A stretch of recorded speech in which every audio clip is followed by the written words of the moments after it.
You're listening to the Morning Punch-In Show with RB and J, live and direct from more cities than an Instagram model's bio. Get ready for some boxing talk on the clock. Let's face it, you're not working and somebody's got to pay for the Wi-Fi.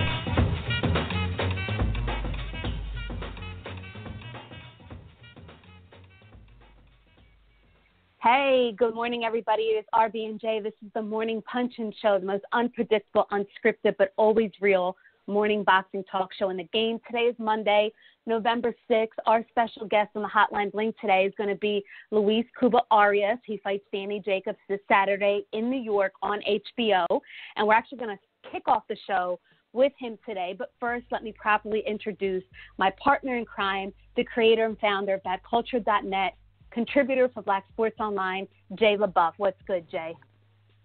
What's good, RB? And what's good, everybody listening in on this fine Monday morning? We have a great show ahead of us. We're going to talk about the weekend fights, what it means, where we at.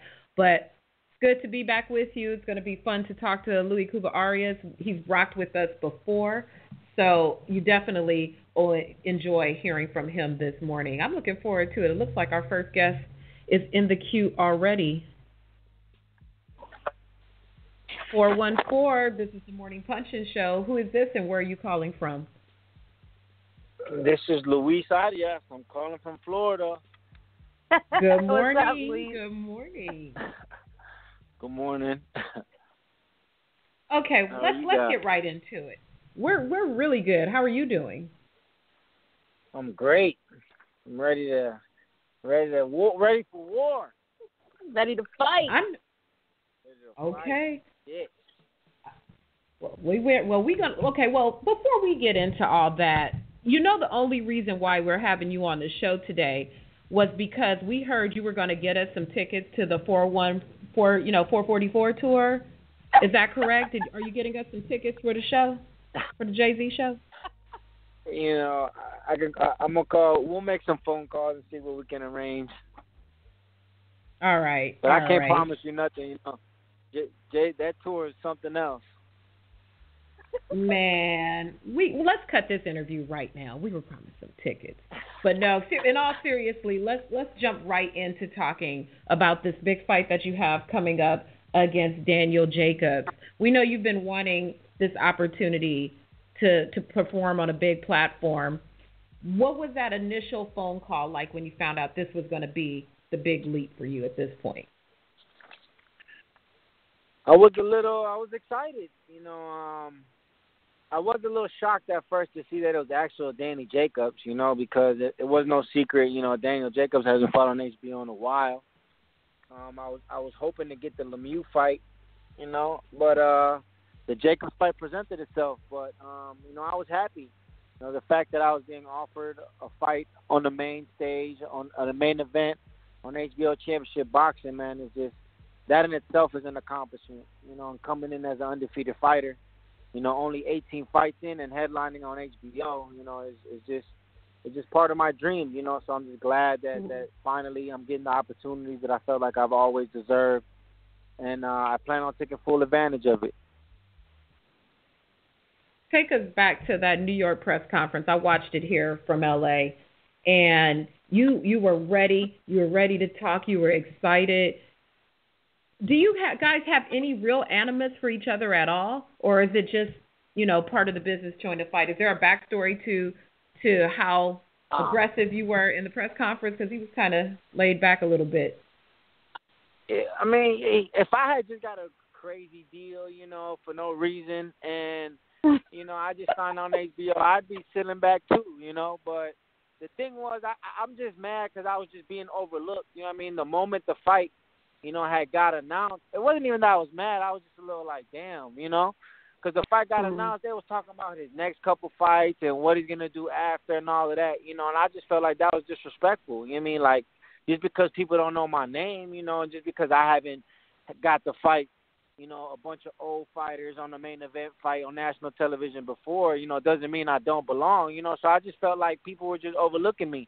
So the press conference was just my opportunity to grab everyone's attention, you know what I mean? And I think that's exactly what happened. You know, I just needed people to hear me out, let me know, like, man, I'm confident, you know, I'm hungry, I belong in this fight, you know, and this isn't an easy fight that everyone where it's up to be. You know, everyone's just thinking it's going to be an easy fight because no one has seen me fight, you know, but I'll be throwing down, you know, and it's going to be a very tough fight for Daniel Jacobs on Saturday.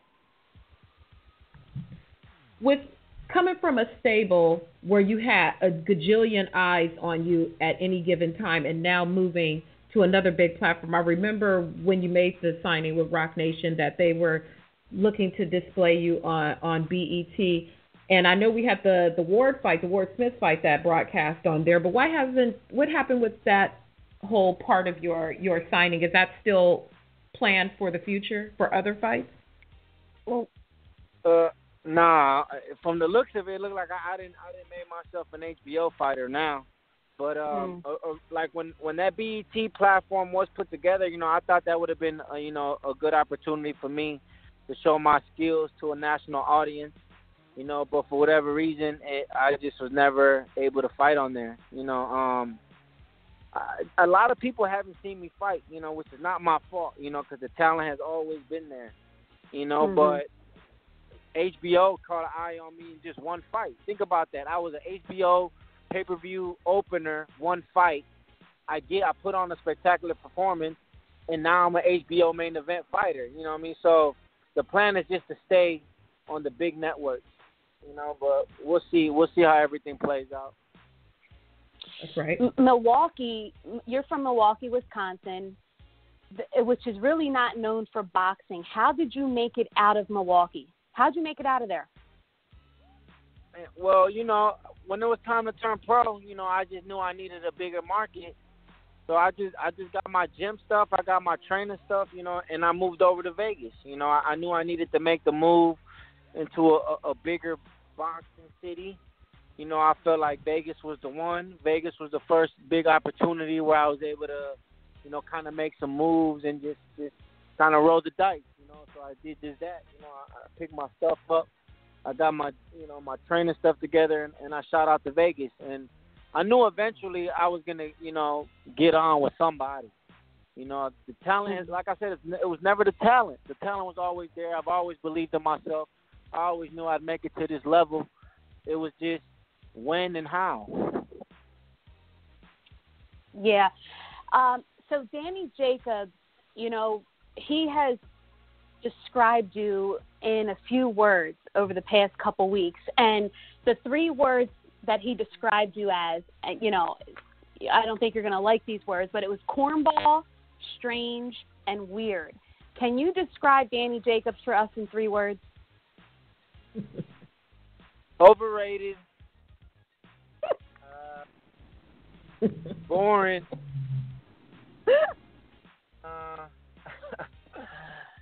and but you know, I'll give him overrated, boring, and running. Runner. Runner. All right, so. You know, let's rewind a little bit and fast forward. So you got out of Milwaukee, you went to Las Vegas, you signed with Mayweather Promotions, then Jay Leon Love kind of fired you, and then you signed with Rock Nation, and then you signed with, I think, Miguel Cotto's people, right? Yeah, I did. So yeah, you did. So you're not Floyd, with them anymore? No. I'm pretty much, you know, I'm free, you know, to an extent. Oh. You know, I'm working with people, but I'm free. You know, I got people helping me, but you know, I didn't really sign it. This game just, I don't know, man. It's just been in and out, man. I've had promoter changes, manager changes, all of that. You know, so but I've learned a lot. You know, and as long as you got the talent, man, as long as you're smart, yep. You know, you can get a lot of these things done by yourself. I mean, so, but obviously it always helps to have help. It always helps to have some help. So, I mean, I got people on my corner, you know, who have helped me and, you know, who have made things a little easier for me. But, like I said, man, I feel like all of that doesn't really matter. I mean, it helps, but if you're not winning fights, you know, if you're not looking good, if you're not performing when the bell rings, like, none of that matters, you know, so I just kind of have to deal with the game that way. Just like, man, just keep winning these fights, man. Like, everything's going to play out. Yeah. So I hope you really did get a good contract for this fight because, God willing, you beat Danny Jacobs. Do you get options? Like, are you going to sign with Eddie Hearn? Are you guaranteed another big fight? I mean, what's there to look forward to? Or is this just like a one-off fight? No. I'll be, from the looks of it, Eddie don't have any options on me. I am with Rock Nation till that contract, expires. And then, but HBO, they're going to grab me. The moment I beat Jacobs, the HBO is gonna grab me. You know what I mean? Like I'm in a very hot division. You know what I mean? I've already said it plenty times. I'm willing to fight anybody in the division. Right now it's all about heavyweights, welterweights, and middleweight. So I'm sure HBO is gonna make sure that I stay on the network, which I'm 100% willing to do. I've always wanted to be an HBO fighter. And then the promotional thing, we'll see how it all plays out. We'll see. Yeah, so someone that has been consistent in your corner over the past couple years has been John David Jackson. So when you left Las Vegas and you got new management, new promoter, you decided, that you also needed a new trainer and you chose John David Jackson. So how has that relationship been? Does he help you more with understanding the business side, and what is your chemistry like with him? Me and John have a great chemistry together. I just, I'm always going to be grateful, because at the time, Kovalev, when I came 2-3 years ago, Kovalev was at the top, so, John was like all around Kovalev. So when I came, I didn't have a manager, I didn't have a promoter. The money wasn't there. I told him, I was like, the money's not there yet, but it's coming. And even then he was willing to train me, So John has been good, man. He's been a blessing. He's helped me, deal with the game. He's had to deal with a lot of that stuff too. So he's been a great person to have in my corner. That's great. Have you ever told him that it's time to cut the ponytail? Like, have you ever said, like, John, like, come on, homie, like, it's time? I be asking John all the time what he's doing with his hair, man. But that's John's. John got his own style, so I let John be. Oh my gosh! All right. Well, look.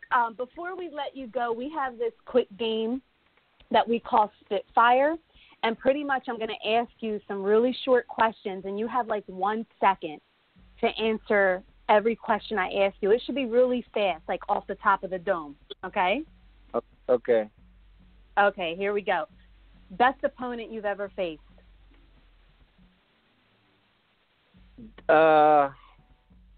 Jacobs.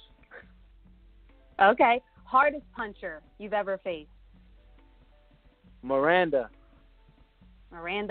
Favorite fighter? Right now? Yeah, right now or of all time, whatever. Duran. Best sparring partner you've ever had? Who's given you the best work? Dia Davis. Favorite TMT fighter?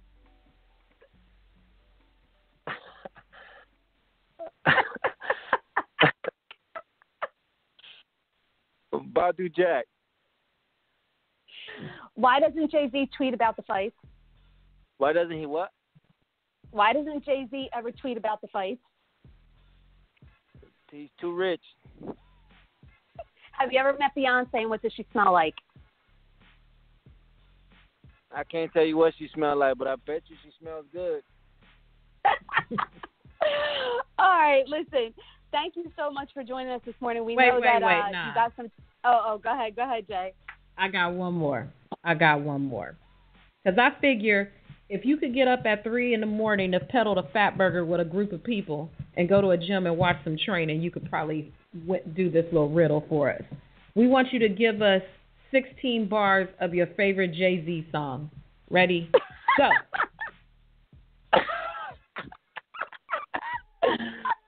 What we doing? Big pimpin', spending cheese. Hey. Okay, we'll give you a pass. That was pretty good.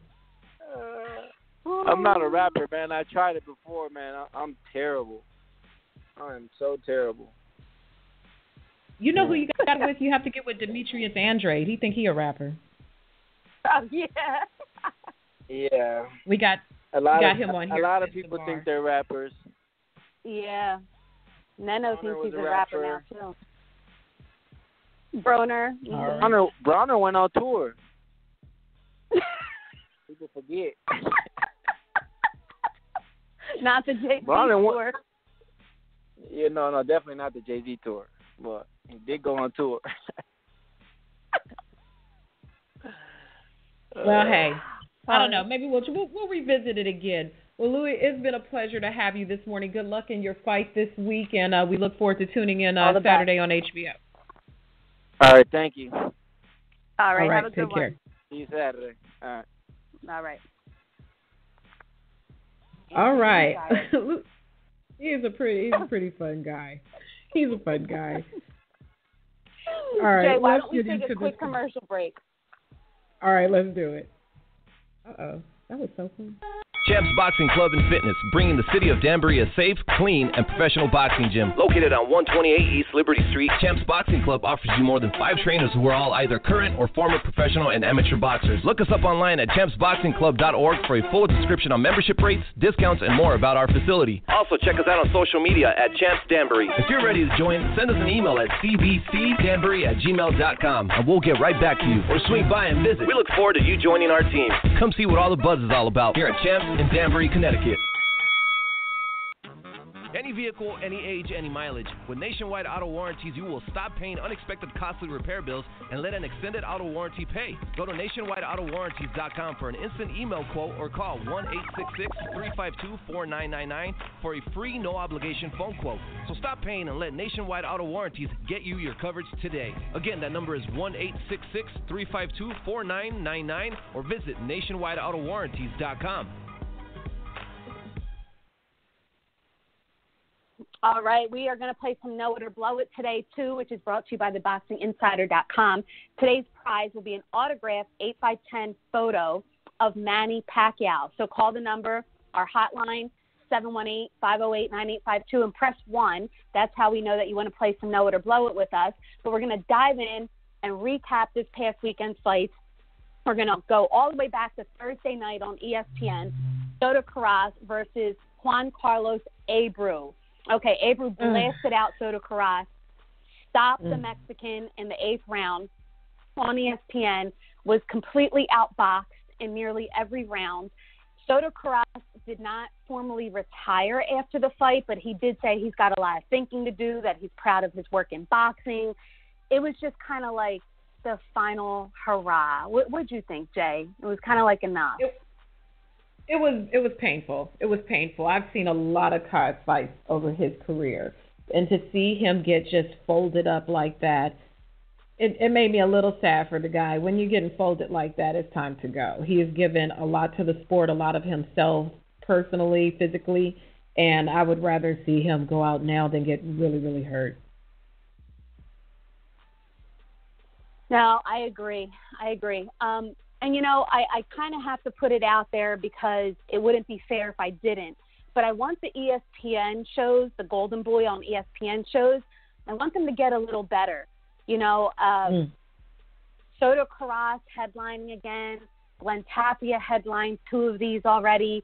You know, I want to see, like, up-and-coming prospects. I want to see, like, better matchups. I didn't think that this series was going to be about putting on, you know, like gatekeepers and journeymen. And, you know, it's just they started out so strong. And then it's like, now look what we're getting. Yeah.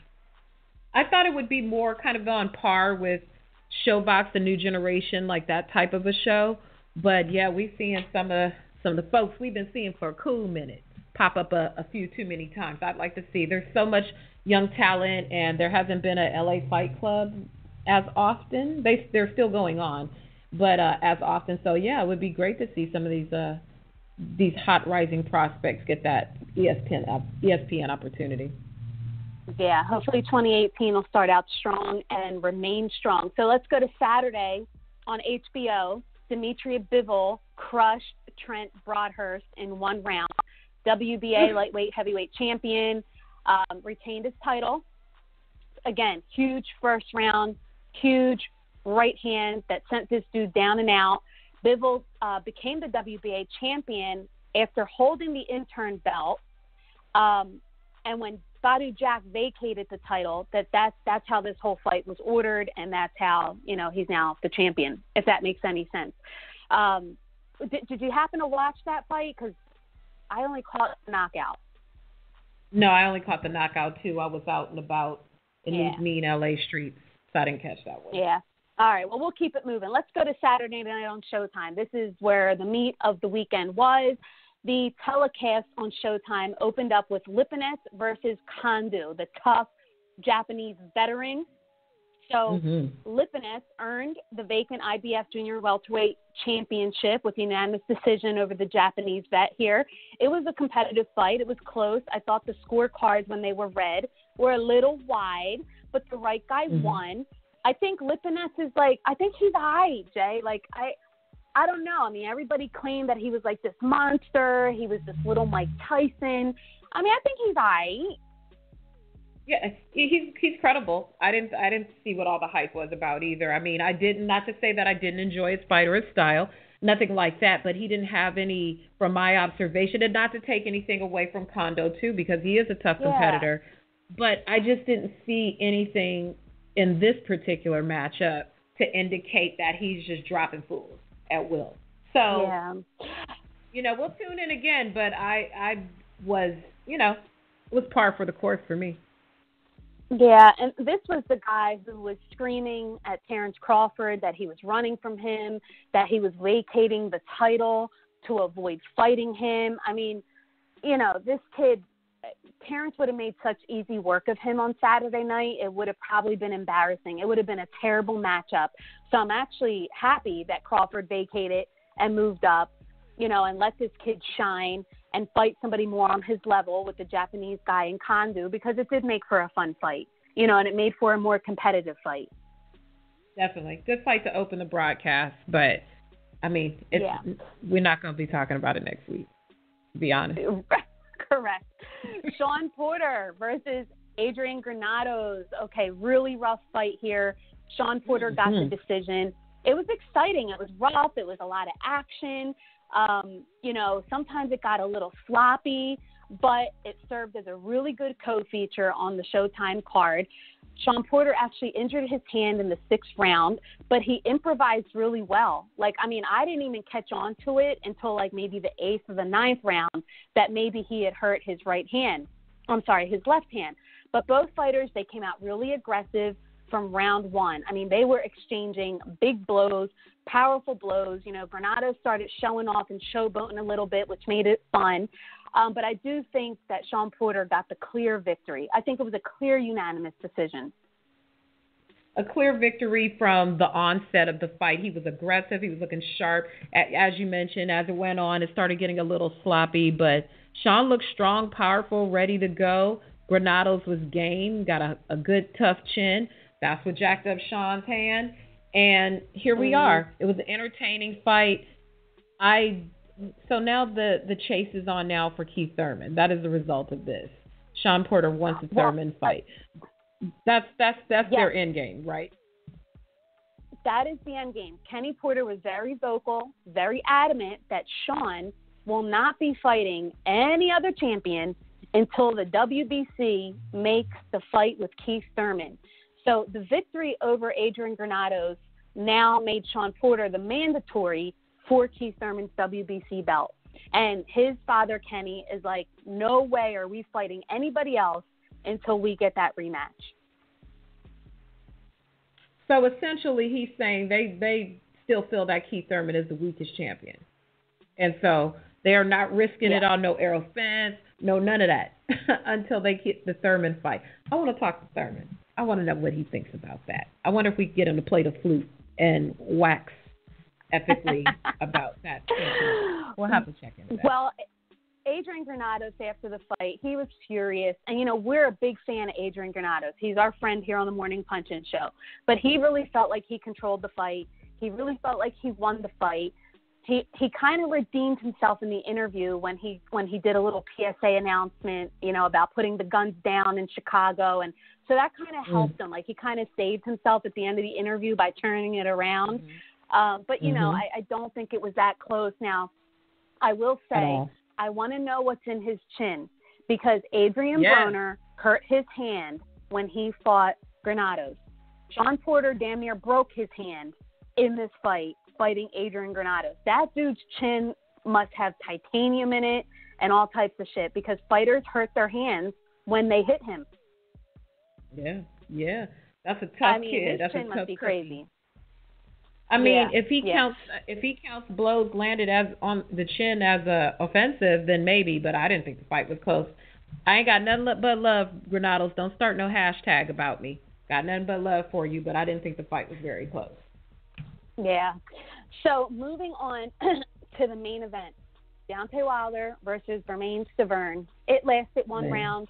Deontay Wilder completely bombarded this dude, unleashed all of his anger and frustration on Bermane Stiverne, knocked him down like 3 times in the first round. Lou DiBella is calling Deontay Wilder the scariest heavyweight on the planet. So that's where we are with that. Stiverne, his body language was just so off, Jay. I mean, from the opening bell, it kind of was like, yo, just knock me out. Let me get this $500,000 check. I didn't train for this goddamn fight. Like, come on, bro, just knock me out. I mean, even when he got up from the first knockdown, he couldn't wait to go back down. He didn't even put his hands up right away. It was like, all right, knock me down again. Let this be over. It was He looked like he was exhausted. He looked like he was exhausted just from the walk from the locker room to the ring. From the time he got in there, his whole body language, his eyes, it was like, I do not want to do this shit, but I got some bills I got to pay. And it was just so off. And definitely not taking anything away from Deontay Wilder's power, but this Stiverne fight, for the people who told Wilder to quit complaining, he knew what it was. He knew what it was. That's why he didn't waste no time. That was I think Bermane Stiverne fights better when he is dehydrated. He should have not drank any water. He should have been dehydrated, because he fought way better the first fight when he claimed to have been dehydrated. But listen, Deontay Wilder, is he flawed? Sure. But you know what? He's a 6'7" tall, strong, and dangerous fighter. As I indicated last week, I don't think Anthony Joshua is so much better than Deontay Wilder. But I don't think Deontay Wilder is so much better than Anthony Joshua either. But I do think that Deontay Wilder would give Anthony Joshua a lot of trouble. He's really tall, really strong, very powerful. I mean, I don't think it's a walk in the park for either fighter. Not at all. Not at all. That's a better fight to me than Wilder Klitschko. I mean, Joshua Klitschko. It's very intriguing because you just don't know. Yeah. Well, after the fight, Deontay Wilder said something like, a king doesn't chase peasants. A king chases kings. I want Joshua. Let's make the fight now. If not, we do have other plans, but I would like to fight Anthony Joshua. So the other plans are, if they're going to keep Anthony Joshua busy and his next fight is not going to be Deontay Wilder, well, we're probably going to see Deontay Wilder versus Dominic Breazeale. And I'm okay with that, because let's face it, if Eddie Hearn is going to keep Anthony Joshua busy, then I'm okay with Deontay Wilder staying busy, right? Absolutely. Why should he stay on the shelf and rest? I mean, he's a young guy, but he's not getting any younger. He's athletic. Give them the opportunity. Everybody else does it. Why can't he get a fight like in some place fancy, like Monte Carlo or some exhibition or something? Hey, why not? Yeah. After the fight, they didn't talk to Bermane Stiverne, but I don't think we need a formal retirement announcement from him anyway. But I think his time is up. 39 years old. He obviously didn't give a shit about this fight. He made a $500,000 payday. Hopefully he invests the money. Contact John Francis Agency. He will help you protect your wealth. But seriously, I just think he needs to walk away gracefully and stay low. Other fight notes, about 10,000 people attended the fight at the Barclays Center. The Charlos were lit. Adrian Broner was lit. I don't know if you guys watched these videos, but shout out to Radio Raheem. He's got a lot of good stuff. Go to his YouTube channel. Broner and the Charlos were lit. They had to be drunk or something because they were on a million trillion. So go check out Radio Raheem's videos. But anyway, let's take a quick commercial break. We're going to come back with Jake's Take with Jake Donovan, and we're going to talk about the road to Wilder versus Joshua 2018.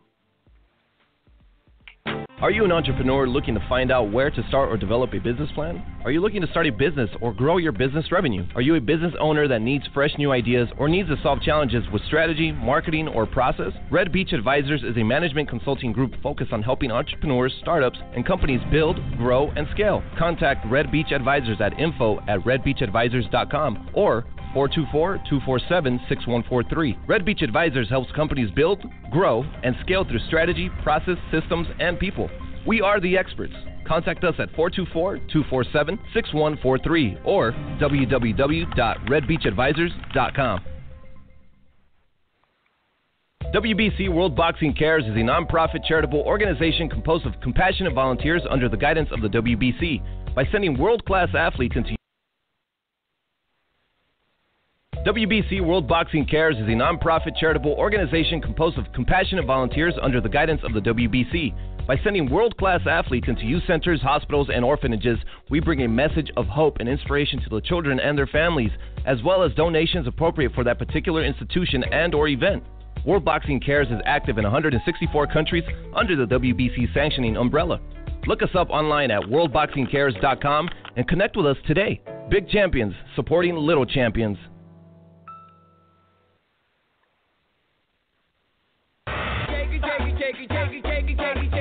You're rocking with the Morning Punching Show with RB and J, and now it's time for Jake's Take. Yes,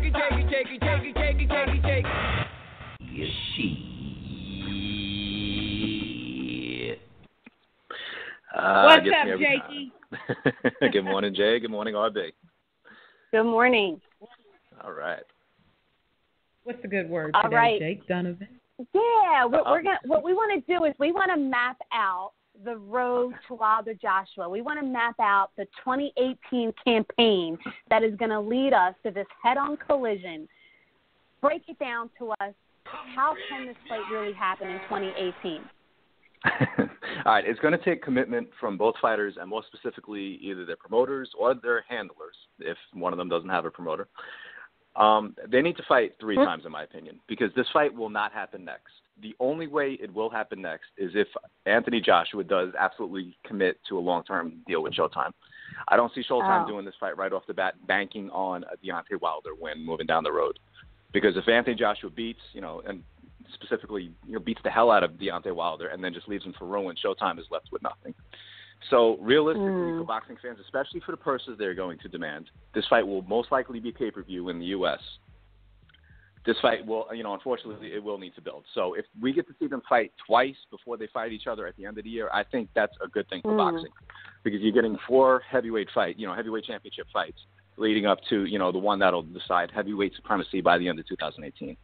That I'm speaking realistically. Obviously, everybody wants to see the fight next, but the financial terms won't allow that. There's no way they're fighting right out the gate in 2018. Jake, let me stop you right there. Yes. But seriously, when was the last time we've seen Deontay Wilder fight 3 times in 1 year? So it sounds good. Like, look, we'll probably see them fight 2 times next year before they close out the year. But you think we could really see Deontay Wilder fight 3 times in 2018? I mean, you're right. I mean, it's being very optimistic. But, I mean, I look at it like this. Just 2 years ago, when Deontay Wilder won the title, he beat Bermane Stiverne in January. He fought Eric Molina in June. And then he fought Jeandra in September. So there's the 3 fights in 2015. He likely would have fought 3 times in 2016 if he didn't get injured. So that's the thing. Deontay Wilder has to stay healthy. So maybe in between fights, we, put him in bubble wrap, make sure he doesn't go wild and out. Just stays locked in for his next fight. But if we can get him back in the ring, I mean, he barely broke a sweat, last weekend. So there's no reason why he can't get back as long as there's dates. He can get back February, March, probably against the Dominic Brazil. Then come back in the summertime, and then in November you have your big fight. Same thing with Anthony Joshua. For the guys that they're going to be facing in 2018, in my opinion, there's no reason why they can't fight 3 times. I mean, I understand why Joshua only fought twice this year. He fought Klitschko. That was his super fight, and they wanted a rest, and then he came back and fought. It was supposed to be Pulev, then it became Takam. So that's the reason why they fought twice this year. Deontay Wilder, he probably could have fought 3 times this year, but, the whole thing with Stiverne dragged out for so long, that killed his summer. He was supposed to come back July 15th, I believe. But, this Stiverne mess never got sorted out. Deontay Wilder finally took care of it last weekend. So that's really the only reason why he fought twice in 2017. It definitely wasn't by choice. Okay, so mapping out the road again to this fight. So yes. Everyone on the surface thinks that this fight should be, at Wembley Stadium. It would sell out in like 5 minutes. I mean, 80,000 people would buy tickets. It would sell out in 5 minutes. But you got people like Shelly Finkel, who is Deontay Wilder's manager, saying, look, just because you see that many people on TV doesn't mean that it generates more money. And he got me thinking, because he was like, Vegas at the end of the day can put up more money than anywhere. So realistically, where does this fight make more sense? Because we're all saying, 80,000 people in Wembley, that's a lot of money. But Vegas actually pays more money than anybody in the world. Agreed. That was actually going to be my point. Keith Eidick, my very good friend from boxing scene, my former employer, he wrote an outstanding piece this morning, with Shelly Finkel saying all that. 80, 90,000 people looks great on TV. But, you look at all the all-time box office records, they've all taken place in Las Vegas. And there's no way in hell, if T-Mobile Arena has a shot at securing this fight, they're going to put up the biggest fee possible. Eddie Hearn was already looking there. He wanted to put Joshua Klitschko there. When Klitschko decided he retired, Wilder even said, I'm willing to step in and fight Anthony Joshua November 11th at T-Mobile if we can make it happen. Obviously, it didn't. So, and that's what I'm saying. For the financial terms that are going to come with this fight, it will likely be U.S. pay-per-view. A U.S. pay-per-view really can't take place as a daytime event, if it takes place in England. That's going to kill it. I mean, then you're asking fans to pay for a pay-per-view at 4 or 5 o'clock in the afternoon. Those never fare well on this side of the pond. So the fans in the UK, I think they will stay up and they'll buy a Joshua Wilder fight at 2, 3 o'clock in the morning, whatever time it takes place there, if it does take place in Las Vegas. So that's going to be my next prediction, that at some point Joshua is going to have to come over to this side. And, if Eddie Hearn is so adamant about Deontay fighting White, this was going to be part of my mapping it out, that can take place in the United Kingdom. Let Joshua fight whoever the hell he fights. Let Wilder fight Dillian White over in the UK. Then they come back in Las Vegas for, career, life-changing money. Wilder made it clear, again, during his post-fight interviews, that if Eddie Hearn really does want him to fight White, then why not put him in the contract with Anthony Joshua? Why not guarantee him Anthony Joshua if he wants him to fight White? What's the problem with putting that in the contract?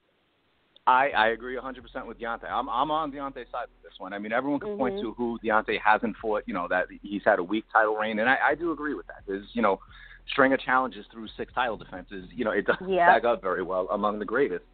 But not a lot of it is Deontay's fault. I mean, we get tired of hearing him say, next year's the year I want unified. But now he's at the point where I absolutely do believe him. I think he realizes.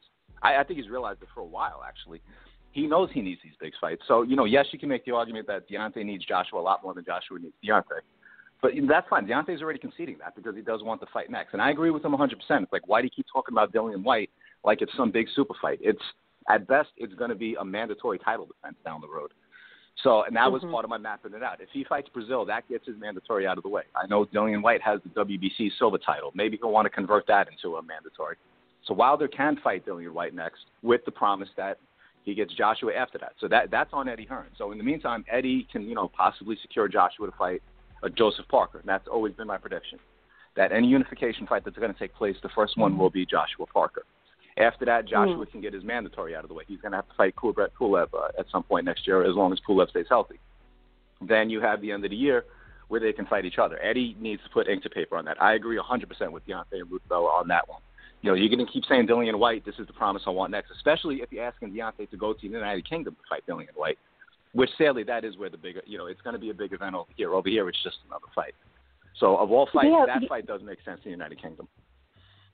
So what are we saying is that Deontay Wilder, will he make the same amount of money whether it goes to Wembley Stadium or if it just stays in Vegas? Because, for example, Anthony Joshua, let's be real, he gets more money to drive a Range Rover and to wear headphones than Deontay Wilder makes in a fight. Exactly. So I think with the money that Vegas can put up, I do believe that's the biggest payday for both of them. I don't think it's going to be a major. Maybe Deontay can make a little bit more to go to England. Eddie would have to sweeten the pot in order to convince Deontay to go to the UK. But then does that mean you're taking something out of Joshua's guarantee, and would he have to depend on the back end? So that's why it goes back to this fight makes all the sense in the world to take place at T-Mobile Arena. I'm never a big fan of big fights taking place in Las Vegas. I think it's far too often to default. Like Canelo and Gennady Golovkin, I'd love for the rematch to take place in Dallas. I think a lot of people wanted to see the first place in Dallas. Yeah.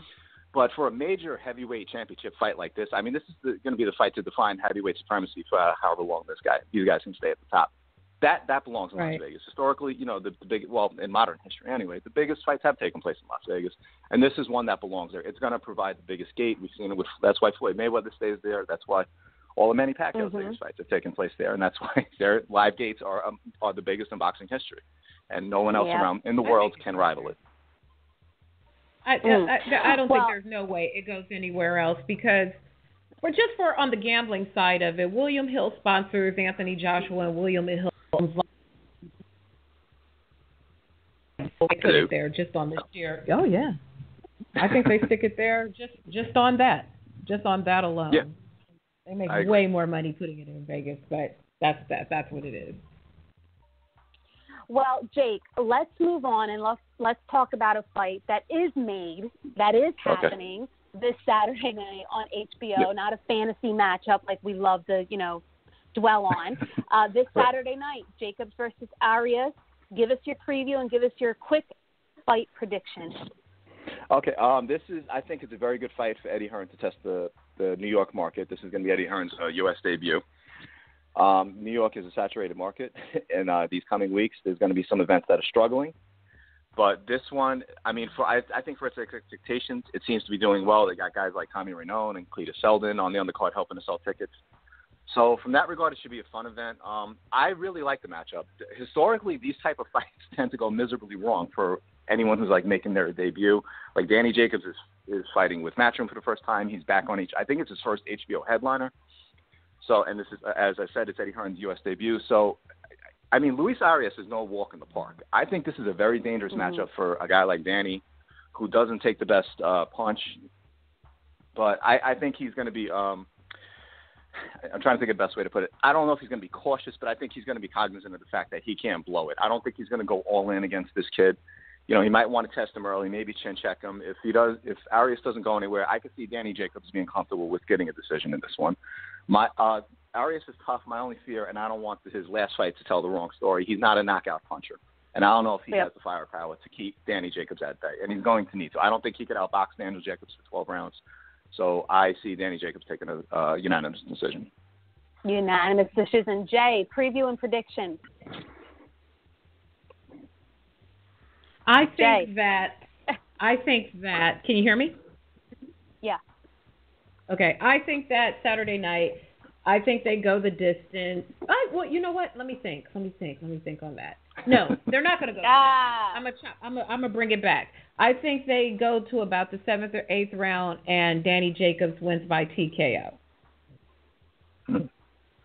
And your reasoning for that?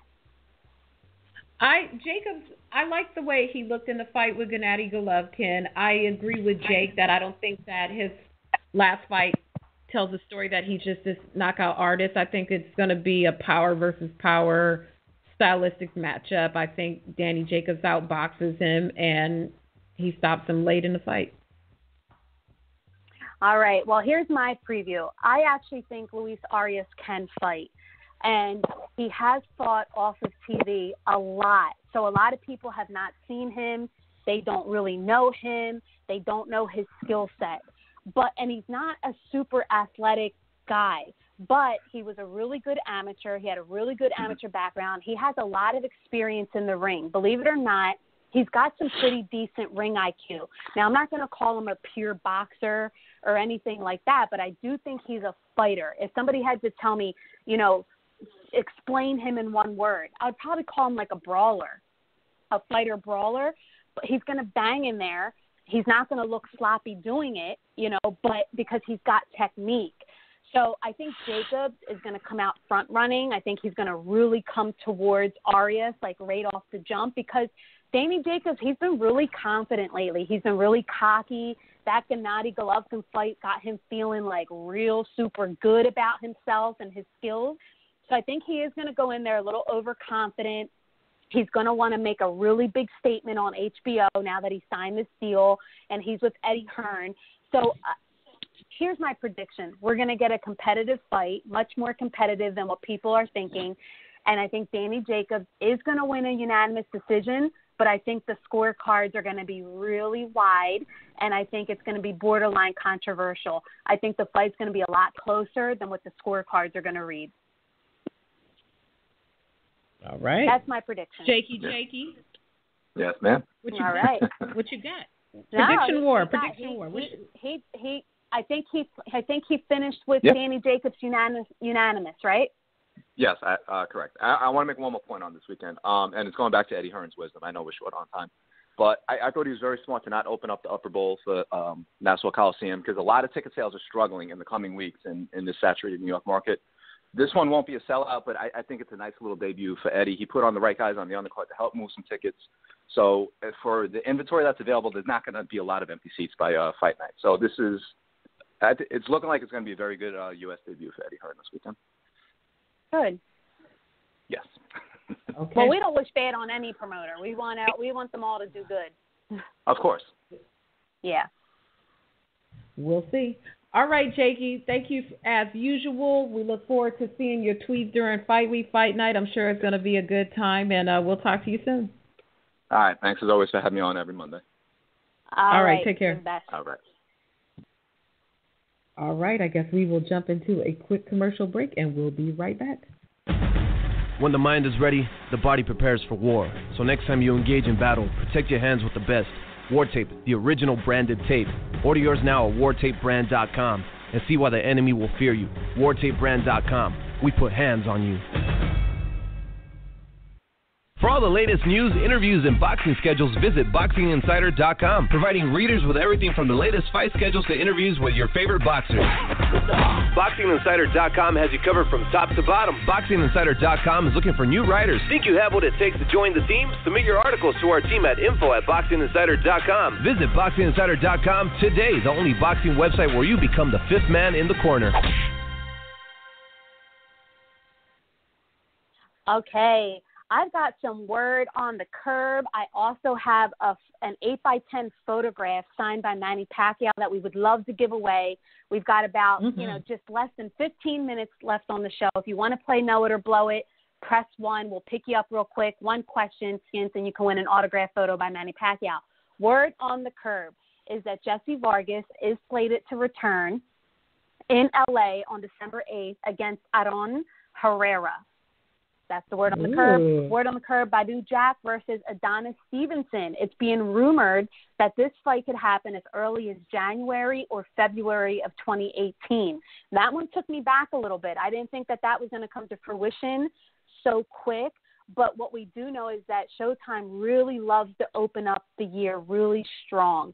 So they're going to open up with Earl Spence, and now there's rumors and talks of Badu Jack versus Adonis Stevenson in the first quarter of 2018 on Showtime as well. Word on the curb. That's what I'm talking about. Word on the curb. Castellanos is injured, and it looks like he may have to pull out of the Jason Sosa fight. And so it's rumored, word on the curb, is that we might see Jason Sosa versus Gamboa on that Kovalev-Shabransky undercard. So nothing finalized yet, but it looks like there's something going on there, and Gamboa might be an option to replace that fight. They want to keep Jason Sosa on the card. He had that tremendous fight with Lomachenko where, he got beat, but he fought with his heart out. Everybody wants to see him back, so they're really, really trying to keep him on the card. That's all I got for word on the curb. Jay, do we have anyone willing to play Know It or Blow It before we jump into In Case You Missed It? I see somebody who has pressed 1. Let's pick it up. 401-641. Where are you calling from, and who are we speaking to? 401, hello. See, now we got folks pressing 1, and then they walk away from the from the console. I see some other phone numbers in the queue, y'all. If you want to play Know It or Blow It, you have to press 1. I can't just pick you up, because if I just pick you up, you're going to go, I was just listening to the show. So if you want to play Know It or Blow It, you got to press 1. We'll jump into the In Case You Missed It, and if another brave soul presses 1, we'll jump back over into it. So catching you guys up on the fight news that you might have missed over the week, the In Case You Missed It news. Showtime announced January 20th is the date for the Errol Spence versus Lamont Peterson fight. City and venue have yet to be determined, so keep a look out for that. It's going to be good to see Spence get back in the ring, huh, RB? Finally.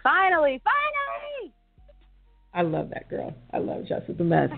Also, Tom Loeffler, who is Gennady Golovkin's promoter, of course, said that there is no hard deadline currently to get a deal reached with a rematch with Canelo Alvarez, but eventually they will need to consider other options if it drags out too long. Tom said he wants to have the rematch details worked out by December, but if not, they're going to look other places. He mentioned that when they had the presser this week for the fight that he's promoting with Orlando Salido, that if they can't get to it, they're not going to wait. They're going to try to get to some other fights. The discussions are ongoing to make a rematch for May in Vegas, of course, with Vegas being the front runner, of course.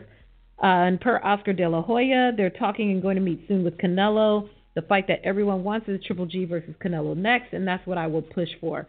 If you don't already, follow Canelo on Instagram. I love the way he does Insta stories. It's like watching IG models Instagram. It's pretty fun stuff, so follow him. In some down news, Luis Ortiz was handed a 1-year suspension and removed from his mandatory position to Anthony Joshua for the WBA title for failing his pre-fight drug test. The WBA's anti-doping program is regulated by drug testing agency VADA. Ortiz and his team have long claimed that the substances in question are related to the boxer's prescribed medication for high blood pressure, but the big issue is at hand is that they never told VADA first. So if this was an ongoing issue, this is something you take every day or several times a week, you didn't think it was a good idea to put it on your application? Come on, man. Give me a break. But, hey, I don't know. Do you think he had it at the fight? Because he was at the fight Saturday night. You think he had his medicine? I don't know. Maybe he had it. I hope he had it with him, and if he did, I hope he let the people check it. Also, Orlando Salido and Miguel Roman are set for December 9th at Mandalay Bay in Las Vegas. They are going to be fighting. Speaking to Tom Loeffler last week, he said that they want to give back to the Las Vegas community that they love so near and dear. They chose Mandalay Bay because that was Golovkin's host hotel for the Canelo fight. Golovkin will be on hand to participate in some fan activities during that fight week. So that's a great fight, great matchup. Orlando Salido is ready. He says that he just hopes that the fans remember who he is, and I told him I don't think anybody is forgetting anytime soon. So if you want to check out that interview, head on over to Boxing Insider. And one more topic before we try to play some Know It or Blow It again. Lucas Matisse is getting back into the mix, and he will be fighting Tewa Karam for the WBA regular belt. The reason being that current champion Keith Thurman has been out of the ring since March with an injury, and he won't return for the first quarter of the year. So they're going to do Matisse versus Karam for the regular WBA belt. That's so retarded. There's so many belts. All the belts. Belts matter. Oh, and one more. Jeff Horn versus Gary Corcoran has been secured by ESPN on December 13th. So there we have it. You are caught up on the news. Right. If I missed anything, make sure you tweet me, and I will retweet you, as long as it's factual. All right. I think we have one more super quick commercial break to take. We're looking for Mike Reed. If Mike Reed is in the line, he was going to jump on real quick for a couple minutes today. Press 1, Mike, if you're on there. If not, we'll come back and wrap up with the weekend fight schedule. All right. John Francis Agency is comprised of dedicated insurance professionals who manage risk, protect wealth, and cater to clients' personal and business needs. We offer disability coverage for boxers as well as life and liability insurance. Career-ending injury insurance along with illness insurance is also offered through our agency. For more information, please visit us online at johnfrancisagency.com or call us today at 732-497-9624. John Francis Agency. Our daily grind is protecting your wealth.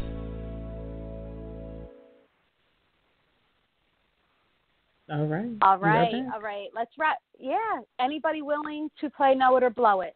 Nobody wants this Manny Pacquiao signed photograph. I'm going to try to pick up 401 again because he didn't hang up. He's still there. Let's see if he came back. Okay. 401. Hello? Hello. Hello? All right. Hello? Hello? We found you.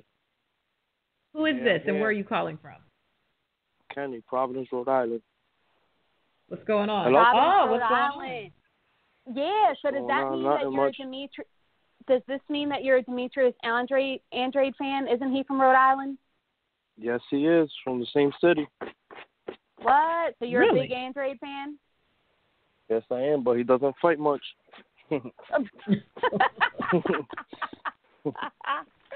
That's a fact. All right, let's play some Know It or Blow It. Here we go. We're going to give you 10 seconds to answer this question. And if you get it right, we'll send you an 8x10 photograph signed by Manny Pacquiao. Here we go. Who is the only fighter in history to defeat 4 Olympic gold medalists as a pro? So as a pro boxer, who's the only pro boxer in history that defeated 4 Olympic gold medalists? Oof. Hopkins?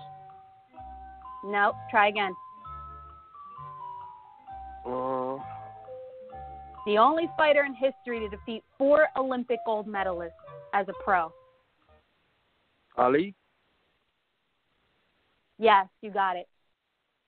All right. Yes, it is Muhammad Ali. He beat Spinks, Patterson, Foreman, and Frazier.